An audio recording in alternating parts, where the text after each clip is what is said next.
నమస్తే. మీరు మోకాలు నొప్పితో బాధపడుతున్నారా? మోకాలు నొప్పి రావడానికి ప్రధాన కారణాలు ఏంటి? మోకాలు నొప్పికి సర్జరీ ఒకటే పరిష్కారమా? మోకాలు నొప్పి సమస్యలకు లేటెస్ట్ ట్రీట్మెంట్ మెథడ్స్ పైన యశోద హాస్పిటల్ సీనియర్ ఆర్థోపెటిక్ మరియు robotic joint replacement surgeon doctor Keerthi Paladugu గారు మనతో పాటు ఉన్నారు. మరి వారిని అడిగి మరిన్ని సలహాలు సూచనలు తెలుసుకుందాం. నమస్కారం అండి డాక్టర్ గారు. సో అంటే జనరల్గా మోకాల నొప్పులు ఒకప్పుడు ఏంటంటే చాలా ఏజ్డ్ పర్సన్స్లో చూస్తూ ఉండేవాళ్ళం, అంటే ఏజ్ అయిపోయిన వాళ్ళలో. బట్ ఈ మధ్య కాలంలో 30+ నుంచి కూడా ఈ నీ పెయిన్స్తో బాధపడుతున్న వాళ్ళ సంఖ్య ఎక్కువైపోతుంది. మొదటిగా అసలు మోకాలు నొప్పులు ఎందుకు వస్తాయంటారు?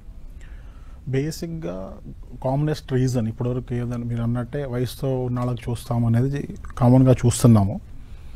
అది సహజం, ఏజింగ్ ప్రాసెస్ అంటాము. That we cannot stop it. ఆ ఏజింగ్ ప్రాసెస్లో అవుతున్న క్రమంలో మనం ఏం జాగ్రత్తలు తీసుకుంటున్నాం అనేది ప్రయర్గా ఇంపార్టెన్స్ ఉంటుంది అనమాట. బేసిక్ ప్రయారిటీ వుడ్ బి ఒకటి ఎక్సర్సైజెస్, రెగ్యులర్ నీ స్ట్రెంథనింగ్ ఎక్సర్సైజ్ రెగ్యులర్గా చేసుకుంటూ ఉండటంతో కానివ్వండి, లేదా న్యూట్రిషన్ పరంగా vitamins, specially vitamin D, B12 ఇట్లాంటివన్నీ బెటర్గా నార్మల్సీ మెయింటైన్ చేస్తాము. రెగ్యులర్ ఎక్సర్సైజ్ చేస్తాంతో కొన్ని లైఫ్ స్టైల్ మోడిఫికేషన్స్, అంటే కింద కూర్చుంటాం కానివ్వండి, మెట్లు ఎక్కి దిగుతాం అనేది ఒక ఏజ్ తర్వాత తగ్గిస్తాం, ఇట్లాంటి వాటిలు చేస్తాంతో అంత గబాలు అరిగిపోవని అంటాం అనమాట. చిన్న వయసులో వస్తాకి సహజమైన కారణాలు ఏంటంటే ఒకటి కీళ్ళవాతం అని చాలా వింటున్నాం ఈ మధ్య కాలంలో. రుమటాయిడ్ ఆర్థరైటిస్ అని అంటాము. కీళ్ళవాతం అట్లా ఉన్న వాళ్ళల్లో అర్లీ ఏజ్లోనే ఆర్థరైటిస్ అనేది చూస్తాం అనమాట. రుమటాయిడ్ ఆర్థరైటిస్లో ఏమైందంటే మన పొర ఏమైతే ఉంటుందో సైనోవియల్ టిష్యూ అని అంటామో, ఆ పొర కార్టిలేజ్ని డిస్ట్రాయ్ చేసుకుంటూ వెళ్తూ ఉంటుంది. దానికి తగినట్టుగా ట్రీట్మెంట్ తీసుకుంటాం కానివ్వండి. మెయిన్ రీజన్ అరుగుదల ఇవన్నీ చేంజెస్ వస్తాకి ఒకటి స్టిఫ్నెస్ అండి. కీళ్ళవాతం ఉన్న వాళ్ళలో స్టిఫ్నెస్ వల్ల ఏమైందంటే మనకి బయోమెకానిక్స్ చేంజ్ అవుతాయి. ప్లస్ డిసీజ్ పర్సే కూడా కార్టిలేజ్ని తినేస్తూ ఉంటుంది. దానివల్ల మనకు అరుగుదల ఇవన్నీ చూస్తాం. సో స్ట్రెచ్చింగ్ ఎక్సర్సైజ్ రెగ్యులర్గా చేసుకుంటూ ఉండి రెగ్యులర్గా కీళ్ళవాతం మందులు అవి వాడుతూ ఉండటంతో మనం దాన్ని తొయ్యగలుగుతాం అనమాట. రెండోది కామన్గా యాక్సిడెంట్స్ కానివ్వండి, ట్రామా అంటాము, స్పోర్ట్స్ ఇంజురీస్ అవ్వచ్చు, స్లిప్ అయి పడిపోతాం, లిగమెంట్ ఇంజురీస్ ఇట్లాంటివి ఉంటాయి. చాలామంది ఏంటంటే మనం ఎక్స్రే తీపించుకొని చూసి ఎక్స్రేలో ఫ్రాక్చర్ కానీ ఇట్లాంటిది ఏం లేదు కాబట్టి ఏం లేదు అని నెగ్లెక్ట్ చేస్తాం. అప్పుడప్పుడు పట్టేసినట్టు అవుతాం, స్లిప్ అవుతాం, ఇట్లా అవుతూ ఉంటుంది. మళ్ళీ ఒక 5-6 days తర్వాత పెయిన్ తగ్గిపోయింది, మళ్ళీ నార్మల్గా ఉన్నాం అనేది they don't bother much about it. అట్లా అవుతాంతో ఇంబ్యాలెన్స్ వల్ల రిపీటెడ్గా అట్లా అవుతాం వల్ల కార్టిలేజ్ డ్యామేజ్ అయ్యి వాటి వల్ల కూడా అరుగుదల మార్పులు కానివ్వండి, వేరే స్ట్రక్చరల్ చేంజెస్ అనేది చూస్తాం అనమాట. సో రిపీటెడ్గా కాలు పట్టేస్తాం, లాకింగ్ అంటాం దాన్ని, కాలు పట్టేస్తాం కానివ్వండి, లేదు అని అంటే స్లిప్ అవుతున్నట్టు ఫీలింగ్ ఉంది. గ్రిప్ మనకు రెండు మోకాళ్ళల్లో ఒక కాలు గ్రిప్ తక్కువ అనిపిస్తుంది compare to the other side. అట్లా ఉన్నప్పుడు నెగ్లెక్ట్ చేయకుండా ఒకసారి మీకు దగ్గరలో ఉన్న డాక్టర్ చూపించుకుంటాం కానీ, అవసరం ఉంది అంటే MRI స్కానింగ్ అట్లా చూసుకొని దాంట్లో కనుక లిగమెంట్ ఇంజురీస్ కానీ లేదా మెనిస్కస్ అంటాం, రెండు మోకాళ్ళ మధ్యలో మనకి రెండు బోన్స్, మోకాళ్ళు అంటే మనకి any knee joint is found by 2 bones అండి. 2 bones కలిసి ఫార్మ్ అయ్యేదాన్ని జాయింట్ అంటాము. సో పై బోన్ కింద బోన్ దాన్ని హోల్డ్ చేసే స్ట్రక్చర్స్ని లిగమెంట్స్ అంటారు. మనకు మోకాల్కి స్పెషల్గా 4 స్ట్రక్చర్స్ సపోర్ట్ చేస్తాయి. ఈ 4 స్ట్రక్చర్లో ఏ ఒక స్ట్రక్చర్ డ్యామేజ్ అయినా కూడా ఇంబ్యాలెన్స్ అనేది క్రియేట్ అవుతుంది. ఈ 2 bones మధ్యలో ఉన్నదాన్ని ఇది ఈ పొరలాగా ఏమైతే కుషన్ లాగా ఉంటుందో దాన్ని మెనిస్కస్ అంటాం. అది డ్యామేజ్ అయినా సరే మనకు పట్టేసినట్టు అవుతాం, ఇట్లా అవుతాయి. ఆ రఫ్ సర్ఫేస్ మీద మన మోకాలు అట్లా మూవ్ చేస్తాం వల్ల అరుగుదల మార్పులు అనేది చూసే అవకాశాలు ఎక్కువ ఉంటాయి అన్నమాట. సో అట్లా ఉన్నప్పుడు మనం దాన్ని నెగ్లెక్ట్ చేయకుండా దానికి పరిష్కారం అది తీసుకున్నామంటే చేంజెస్ అనేది చూస్తాం. పోస్ట్ కోవిడ్ కొన్ని చేంజెస్ ఏం చూస్తున్నామంటే అవాస్కులర్ నెక్రోసిస్ ఆఫ్ హిప్ అనేది చాలా ఎక్కువ వింటున్నాము. అట్లాగే మోకాల్లో కూడా avascular necrosis of the femoral condyles, SONK disease అని ఉంటుంది అనమాట. సడన్ ఆన్సెట్ ఆఫ్ ఆస్టియోనెక్రోసిస్ అని అంటారు. మనకి హిప్లో ఎట్లాగో అట్లా మోకాల్లో కూడా చూస్తాము. దాన్ని అర్లీగా పిక్ చేసి కంప్లీట్ రెస్ట్ ఇచ్చి కొన్ని మెడికేషన్ స్టార్ట్ చేస్తాంతో చాలా వరకు రివర్స్ అవుతుంది. దాని మీద అట్లాగే నడుస్తాం కానివ్వండి, లేదా అట్లా కంటిన్యూ చేస్తాం వల్ల దానివల్ల కూడా అరుగుదల మార్పులు కానివ్వండి. ఆ అవాస్కులర్ నెక్రోసిస్ అంటేనే రక్త సంచారం ఆ పాయింట్ ఆఫ్ బోన్కి తగ్గిపోయింది అని అర్థం. అది రీగెయిన్ అవ్వకముందే దాని మీద లోడ్ చేస్తాం వల్ల అది ఆఫ్ బ్యాలెన్స్ అయినట్టు అయ్యి బోన్ క్రంబల్ అయ్యే ఛాన్సెస్ ఉంటుంది అన్నమాట. సాఫ్ట్గా ఉంటుంది బోన్ ఆ పాయింట్లో, క్రంబల్ అయ్యి అరుగుదల మార్పులు కూడా చూస్తాం. అట్లా అసలు వీటి లక్షణం అంటే జనరల్ గా పెయిన్ ఒకటేనా? కామనెస్ట్ థింగ్ ఇస్ పెయిన్ అండి. మీకు ఏదైనా కూడా అరుగుదల మార్పులు కానివ్వండి, ఏదైనా ఒక pain is a protective mechanism. Basically pain is not a disease. Pain వస్తుంది అంటే దర్ ఇస్ సమ్ చేంజ్ అనేది చెప్తుంది. ఆ చేంజ్ ఏంటనేది మనం గమనించి దానికి తగినట్టుగా రివర్సల్కి ఏం చేయాలనేది ఆలోచించాలి. రెండోది పెయిన్ తర్వాత నెక్స్ట్ వచ్చేది మనకి ఇది ఇంబ్యాలెన్స్ ఇందాక చెప్పినట్టు ట్రామాటిక్ లిగమెంట్ ఇంజురీస్ కానివ్వండి, లేదా మెనిస్కల్ ఇంజురీస్ ఉన్న వాటిల్లో లాకింగ్ అవుతాం కానివ్వండి, లేదంటే స్లిప్ అయినట్టు అవుతాం, పడిపోతున్నట్టు అనిపిస్తుంది, పట్టు లేదు, పట్టు తప్పింది అంటాం కదా, అట్లా అయ్యే లక్షణాలు చూస్తాం. నెక్స్ట్ వచ్చేసి స్టిఫ్నెస్, బిగుసుకుపోతాం ఇట్లా. అయితే ఇప్పుడు జనరల్గా మనం చూస్తే వీటికి సంబంధించి అంటే ఏదైనా పెయిన్ రావడంతో వెంటనే పెయిన్ కిల్లర్స్ వేసుకొని ఉంటారు. ఇప్పుడు మీరు చెప్పారు జాయింట్ పెయిన్స్లో కూడా చాలా రకాలు ఉన్నాయి ఆర్థరైటిస్కి సంబంధించి అని చెప్పి. సో అంటే వీటిని ఎలా డిఫరెన్షియేట్ చేయొచ్చు అంటే ఏం చెప్తారు? ఇప్పుడు కామన్గా లాస్ట్ ఒక ఫ్యూ మంత్స్ నుంచి చూసారనుకోండి, చాలా మందికి వైరల్ ఫీవర్స్ వచ్చేసి దాని తర్వాత జాయింట్ పెయిన్స్ అనేది చూస్తున్నాం. స్పెషల్లీ నీ పెయిన్స్ ఒకటి, లేదంటే ఓవరాల్ బాడీ పెయిన్స్ అనేది చూస్తున్నాము. కొంతమందికి యూరిక్ యాసిడ్ ఎక్కువ తక్కువ అయ్యి కూడా జాయింట్ పెయిన్స్ అనేది సడన్ ఆన్సెట్గా చూస్తాం అనమాట. సో ఒక పోస్ట్ వైరల్ తర్వాత వచ్చే జాయింట్ పెయిన్స్ ఏమైతే ఉంటో చాలా మంది ఏంటంటే పెయిన్ కిల్లర్స్ కానివ్వండి, లేదా స్టిరాయిడ్స్ ఇట్లాంటిది వాడేసి దాన్ని క్రమేణా తగ్గించుకుందాం అనుకుంటారు. బట్ దానికన్నా ముఖ్యం దీంట్లో ఏంటంటే స్టిఫ్నెస్. పోస్ట్ వైరల్ ఆర్థాలజీలో మజిల్స్ కానివ్వండి, స్ట్రక్చర్స్ అన్ని స్టిఫ్ అయిపోతాయి.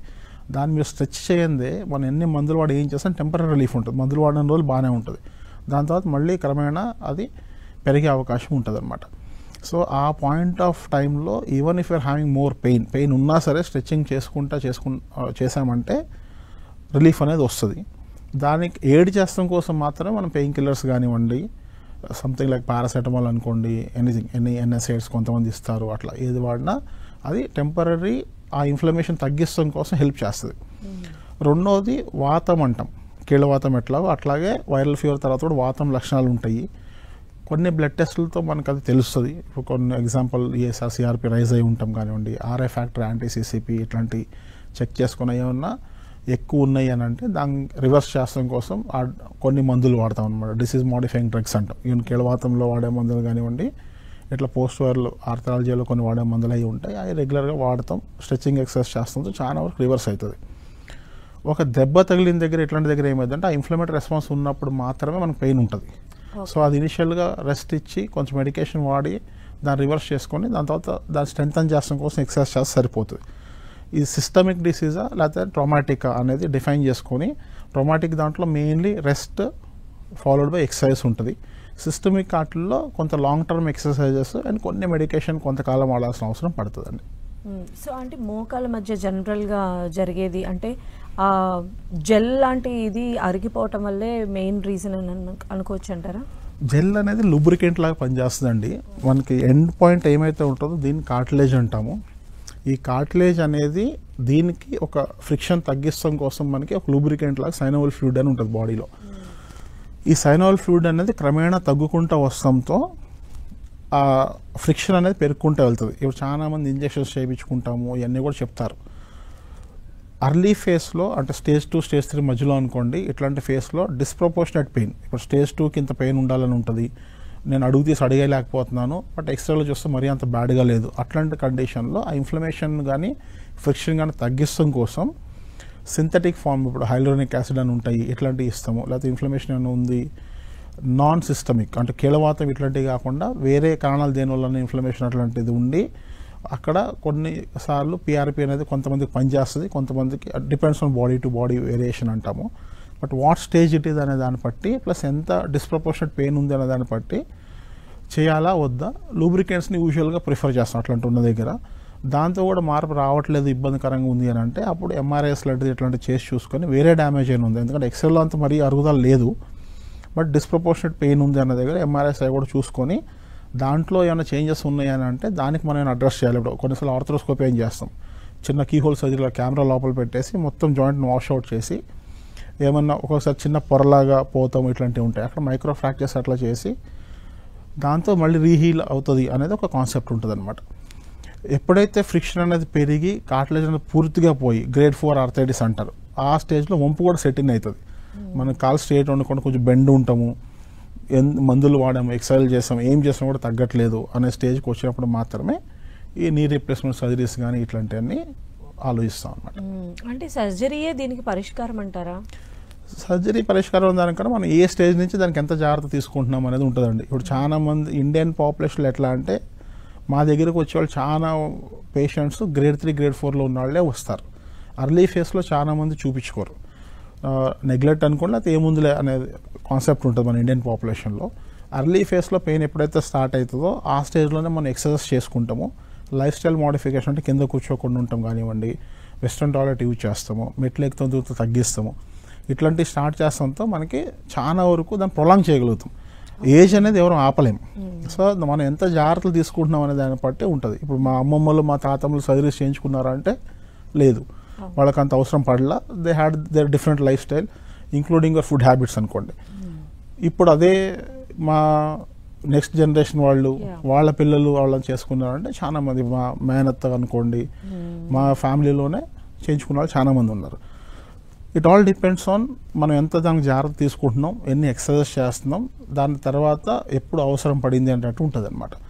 ఎవరికైతే నాకు 10-15 నిమిషాలు నుంచుంటానికి కానివ్వండి, 10-15 నిమిషాలు నడుస్తానికి, ఒక వాష్రూమ్కి వెళ్ళి వచ్చి రావాలన్నా కూడా ఇబ్బంది అవుతుంది అనే స్టేజ్లో ఉన్న వాళ్ళకి, plus even rest pain is the indication అంటాం. పడుకున్నా సరే నాకు కాళ్ళు పోట్లు వస్తున్నాయి, లేచి నేను బాత్రూమ్కి వెళ్ళాలని ఆలోచిస్తున్నాను అనే అంత ఇబ్బంది ఉన్న వాళ్ళల్లో surgery is the best option అనమాట. ఆ స్టేజ్ రానంత వరకు కూడా we can just push it on. And మీరు ఇందులో చెప్పారు అంటే మోకాళ్ళ నొప్పులు అనే కాదు, రీసెంట్ టైమ్స్లో ఏది చూసినా కూడా life style modifications and food habits first మార్చుకోవాలి అని చెప్పి డాక్టర్ సజెషన్స్ చేస్తూ ఉన్నారు. ఎస్పెషల్లీ ఈ ప్రాబ్లంతో బాధపడుతున్న వాళ్ళు ఎలాంటి లైఫ్ స్టైల్ మోడిఫికేషన్స్ అదేవిధంగా ఫుడ్ హ్యాబిట్స్ తీసుకోవాలంటే? First and foremost important is regular exercise అండి. It can be simple stretching దగ్గర నుంచి మజిల్ స్ట్రెంథనింగ్ లాగా. Exercise doesn't mean just walking or jogging. కొన్ని నీ చుట్టూ ఉండే మజిల్స్ ఏమైతే ఉంటాయో దాని స్ట్రెంత్ పెంచడానికి కొన్ని ఎక్సర్సైజ్ ఉంటాయి, బేసిక్ ఎక్సర్సైజ్ కొన్ని. అవి రెగ్యులర్గా చేస్తాం వల్ల, ప్లస్ ఏజ్ పెరుగుతున్నట్టల్లా కొన్ని న్యూట్రిషనల్ డెఫిషియన్సీస్ ఏమైతే ఉంటాయో దాన్ని కరెక్ట్ చేసుకుంటాకి. For example calcium rich food అనుకోండి, vitamin D rich sources of food ఇట్లాంటివి తీసుకుంటాంతో మనం దాన్ని ప్రొలాంగ్ చేయగలుగుతాం. బోన్ స్ట్రెంత్ కానీ జాయింట్ స్ట్రెంత్ కానీ ప్రొలాంగ్ చేయగలుగుతాం అనేది ఉంటుంది. ఓకే, జనరల్గా బోన్స్ అంటే కాల్షియం డెఫిషియన్సీ అని జనరల్గా చెప్తూ ఉంటారు, బట్ ఇంకా ఎలాంటి విటమిన్స్ లోపించినట్లయితే ఈ ప్రాబ్లం వస్తుంది? They all work hand in hand అండి. Vitamin D and calcium it's like an మనకి ఇసుక సిమెంట్ ఎట్లాగో అట్లా అనమాట. సో ఇది సపరేట్ ఇది సపరేట్ అంటే ఉండదు. ఎక్స్టర్నల్ స్ట్రక్చర్ ఏమైతే ఉంటుందో దానికి కాల్షియం అనేది ఇంపార్టెంట్. కాల్షియం అంటే మన ఫుడ్లో తీసుకున్న కాల్షియం వల్ల మాత్రమే చేంజ్ వస్తుంది అనేది కాదు, మనకి బాడీలో మెటబాలిజం అనేది జరుగుతూ ఉంటుంది. కంటిన్యూస్గా ఒక కొత్త బోన్ ఫార్మేషన్ అనేది జరుగుతూ ఉంటుంది. పాతగా ఉన్న కాల్షియం డిపాజిట్స్ ఏమైతే ఉన్నాయో లైస్ అయి బయటకు వెళ్తూ ఉంటాయి. సైక్లిక్గా ప్రాసెస్ మనకి జస్ట్ లైక్ బ్లడ్ సెల్స్. మన బ్లడ్ సెల్స్ లైఫ్ స్పాన్ అనేది 120 డేస్ ఉంటుంది, 90 to 120 డేస్ ఉంటుంది. మనం బ్లడ్ డొనేట్ చేసాము అని అంటే కొత్త బ్లడ్ మనకి ఏర్పరచుకుంటుందని ఎట్లా ఉంటుందో సిమిలర్ వే బోన్లో అనేది ఆ సైక్లిక్ చేంజెస్ జరుగుతూనే ఉంటాయి.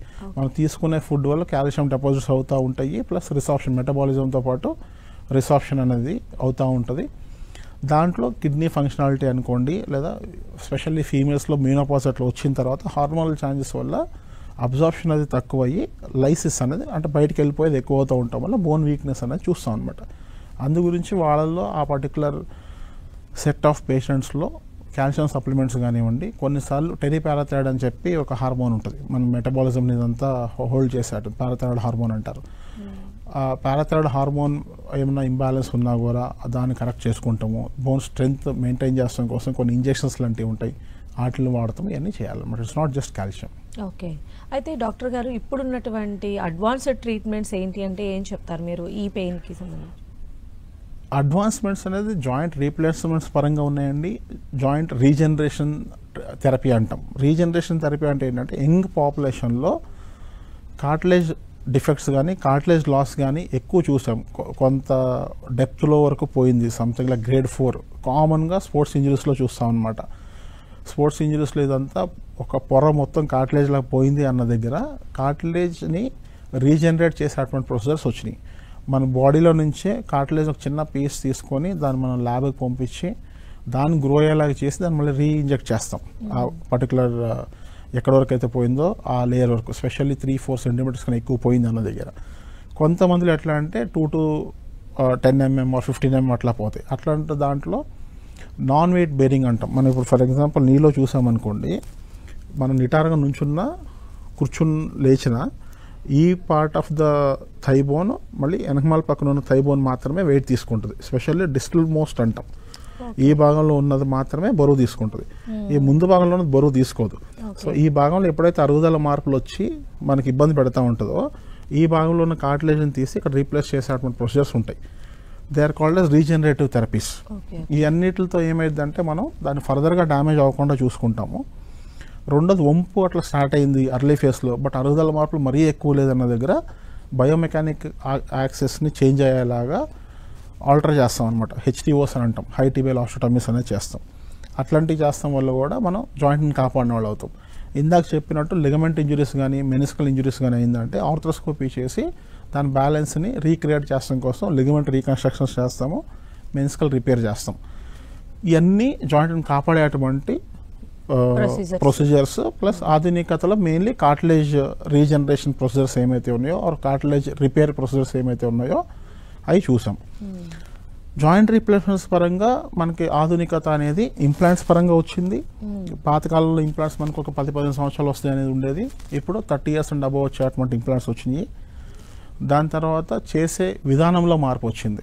ఫస్ట్ కన్వెన్షనల్ వేలో చేసేవాళ్ళు అంతా ఓపెన్ చేసి ఇన్స్ట్రుమెంటేషన్స్తో మెకానికల్ యాక్సెస్ అనేది చూసుకొని చేసుకుంటాం అనేది ఒకటి ఉండేది. దాని తర్వాత నావిగేషన్ అని వచ్చింది. నావిగేషన్లో బ్యాలెన్సింగ్ చేస్తాం దాని మీద ఎక్కువ కాన్సన్ట్రేట్ చేశారు. ఇప్పుడు ప్రస్తుతానికి రోబోటిక్స్ అనేది ఎక్కువగా చేస్తాము. రోబోటిక్స్లో మనకి ఏంటంటే there is something called as an mechanical balancing and kinematic balancing అంటారు. More of and medical words. ఈ మెకానికల్ బ్యాలెన్సింగ్ అనే సింపుల్ పదాల్లో చెప్పాలంటే స్ట్రైట్ లైన్. నా కాలు తుంటిది, మోకాల్ది, యాంకల్ది కనుక చూస్తే ఇది హిప్ అనుకుందాం, నీ అనుకుందాం, యాంకల్ అనుకుంటే ఇది మొత్తం స్ట్రైట్ లైన్లో ఉండాలి అనేది మెకానికల్ బ్యాలెన్స్తో కాన్సెప్ట్ అనమాట. కైనమెటిక్ బ్యాలెన్సింగ్ వచ్చేసరికి ఏమైందనంటే ప్రతి ఒక్కళ్ళ బాడీలో అది ఎగ్జాక్ట్గా స్ట్రైట్ ఉండటం అనేది ఉండదు. మనకు 1 to 2 degrees మార్పు ఉంటుంది. ఎందుకంటే మనం కొంతమంది చూసామనుకోండి తొడబొంకిలో వంపు ఉంటుంది. ఆ తొడబొంకిన వంపుకి మనం అలైన్ చేసుకుంటూ చేసేటువంటి దాన్ని కైనమెటిక్ బ్యాలెన్సింగ్ అంటారు. There will be an variation of around 1 to 3 degrees or 3 to 5 degrees వరకు అంటారు. అది తొడబొంకిలో ఉండొచ్చు, కాలుబొంకిలో ఉండొచ్చు. దాన్ని ప్రిసైజ్గా చేసుకొని ఇంప్లాంట్స్ అమర్చడం వల్ల దాని లైఫ్ కూడా పెరుగుతుంది. ఇప్పుడు నార్మల్గా బాడీకి ఉన్న యాక్సెస్ మనం న్యాచురల్గా ఇచ్చామనంటే జాయింట్కి ఒక న్యాచురల్ ఫీలింగ్ అనేది ఉంటుంది. దానివల్ల రికవరీ అనేది కొంచెం ఫాస్ట్గా ఉంటుంది అనేది ఒక కాన్సెప్ట్. చాలా మందికి ఏంటంటే సర్జరీ తర్వాత కొంచెం పట్టేసినట్టు ఉంటుందండి అనే ఫీలింగ్ ఏదైతే ఉంటుంది కదా, అది న్యాచురల్గా ఉండటం వల్ల కూడా నార్మల్గా ఉండటం వల్ల కూడా న్యాచురల్గా అది వాళ్ళ నీ జాయింట్ అలైన్మెంట్ కాదు కాబట్టి వాళ్ళకి పట్టేసినట్టు అనిపిస్తుంది. అట్లాంటివన్నీ తగ్గించడం కోసం కైనమెటిక్ బ్యాలెన్సింగ్ అనేది వచ్చిందనమాట. ఈ కైనమెటిక్ బ్యాలెన్సింగ్ అనేది మనం ప్రిసైజ్గా చేస్తాం కోసం రోబోటిక్స్ అనేది అవసరం. కైనమెటిక్ బ్యాలెన్సింగ్ చేసిన వాళ్ళల్లో ఇంప్లాంట్ అనేది వాళ్ళ న్యాచురల్ అలైన్మెంట్ పరంగా పెట్టాం కాబట్టి దాని లైఫ్ అనేది ఇంకా కొంచెం ఎక్కువ వస్తుంది అనేది స్టడీస్ ఉన్నాయి. ఓకే, అయితే ఈ సర్జరీ చేయించిన తర్వాత ఎలాంటి ప్రికాషన్స్ వాళ్ళు తీసుకోవాల్సి ఉంటుందండి? మేము మా తరఫు నుంచి చెప్పే మెయిన్ ప్రికాషన్ అనే దానికన్నా రిక్వెస్ట్ అనుకోండి లేదా సలహా అనుకోండి, ఎక్సర్సైజ్ అనేది ప్రతిరోజు రెగ్యులర్గా చేయాలంటామండి. చాలామంది ఏంటంటే నేను చేయించుకున్న 2-3 సంవత్సరాల తర్వాత మళ్ళీ నాకు ఇబ్బంది అనిపిస్తుంది, మోకాళ్ళ నొప్పులు స్టార్ట్ అయినాయి అని అంటారు. ఆ మోకాళ్ళ నొప్పులు మళ్ళీ స్టార్ట్ అవుతా కారణం whatever implant we put inside is a non living thing అండి. That doesn't have any sensation. దాని చుట్టూ ఉన్న మజిల్ కానివ్వండి, పొర కానీ ఏదైతే వీక్ అవ్వకుండా వెళ్తుందో అది లోడ్ తీసుకోకుండా స్ట్రెయిన్ అవుతాం స్టార్ట్ అవుతుంది. సో ఎక్సర్సైజ్ అనేది కనుక మీరు రెగ్యులర్గా చేశారని అంటే ఆ లోడ్ అవుతాం కానివ్వండి స్ట్రెంత్ అనేది తగ్గదు కాబట్టి నొప్పులే రాకుండా ఉంటాయి అనమాట. సో ఎవరైతే ఇప్పటివరకు ఎక్సర్సైజ్ చేసుకుంటున్నారో సర్జరీ చేయించుకున్న తర్వాత వాళ్ళు ఎవరికి ఏం ప్రాబ్లమ్స్ ఉండవు. ఎవరైతే ఎక్సర్సైజ్ మానేసి ఉంటారో వాళ్ళకి మళ్ళీ చిన్నగా నీ పెయిన్ స్టార్ట్ అవుతాయి, ఇట్లా ఉంటుంది. సో రెగ్యులర్గా ఎక్సర్సైజ్ చేసుకుంటుంటే సరిపోతుంది. కింద ఒకటి కూర్చోవద్దని చెప్తాం to give more life for the joint. Other that nothing significant అండి. ఓకే, అయితే ఇనీషియల్గా స్టార్టింగ్ స్టేజ్లో ఈ మోకాళ్ళ నొప్పులతో బాధపడే వాళ్ళు వాకింగ్ కానీ కూర్చోవడము ఇలాంటివన్నీ కొంచెం తగ్గించుకోవాలంటారా? వాకింగ్ తగ్గించుకోమని చెప్పాము. కింద కూర్చుంటాం కానివ్వండి, మెట్లు ఎక్కి దిగేది ఎప్పుడైతే నీ పైన ఫోర్సెస్ ఎక్కువ పడతా ఉంటాయో ఆ యాక్టివిటీస్ తగ్గించండి అని చెప్తాం. కింద కూర్చొని లేచేది, మెట్లు ఎక్కి దిగే దాంట్లో ప్లస్ స్క్వాటింగ్, ఇండియన్ టాయిలెట్ లాంటిది వాడతాం, ఇట్లాంటి వాటిల్లో ఎక్కువ ఫోర్సెస్ పడతాయి, వాటిని అవాయిడ్ చేయండి అని చెప్తాం. బట్ రెగ్యులర్ ఎక్సర్సైజ్ చేయాల్సిందని చెప్తాం. వాకింగ్ చేసుకోవచ్చు, నీ స్ట్రెంథనింగ్ ఎక్సర్సైజ్ చేయొచ్చు. కొంతమంది యోగా చేస్తూ ఉంటారు. వాళ్ళు ఏంటంటే టేబుల్ పైన అట్లా కింద కూర్చొని లేచేటప్పుడు కాలు లాక్ అవుతుంది. లాక్ అయ్యి మనం కింద నుంచి లేచేటప్పుడు మొత్తం బరువు నీ పైన పడుతుంది. అదే సోఫాలో మనం బాస పట్టేసుకుని కూర్చున్నా కాళ్ళు ఫ్రీగా వస్తాయి కాబట్టి పెద్ద ప్రెషర్ పడదు.